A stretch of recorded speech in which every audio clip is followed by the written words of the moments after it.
Bu Koreya maşınlarına bənzəmir ha. Bu Mercedesdir. Gövdəsi görürsən nə boydadır. Kapotunun altında elə vesi qədər də motoru var.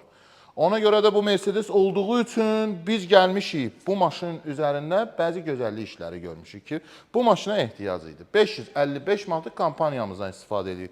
Yəni ximçiska, polirovka, keramika, detallı yuyulma və maşınımız hal-hazırda bu vəziyyətdə parıldayır. Üstəlik bu işlər bitmədi.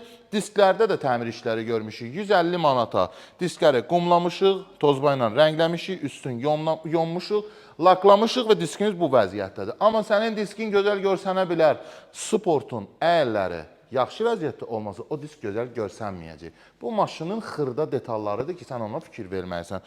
Mən BMW-çi olsam da heç vaxt Mercedesi heç bir brendin ayağına vermərəm. Çünki bizim aramızdakı söz-söhbətlər ola bilər. O birilər bizim söhbətlərə qarışa bilməzlər. Çünki onların vesi çatmaz bizim söhbətlərə qarışsınlar.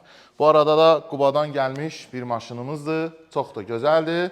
Buradan da Qubaya salamlar. Sənin də maşını istəyirsən ideal olsun deyə gəl peşəkarların yanına. Artistlər çoxdur, amma iş təhvil vermək lazımdır.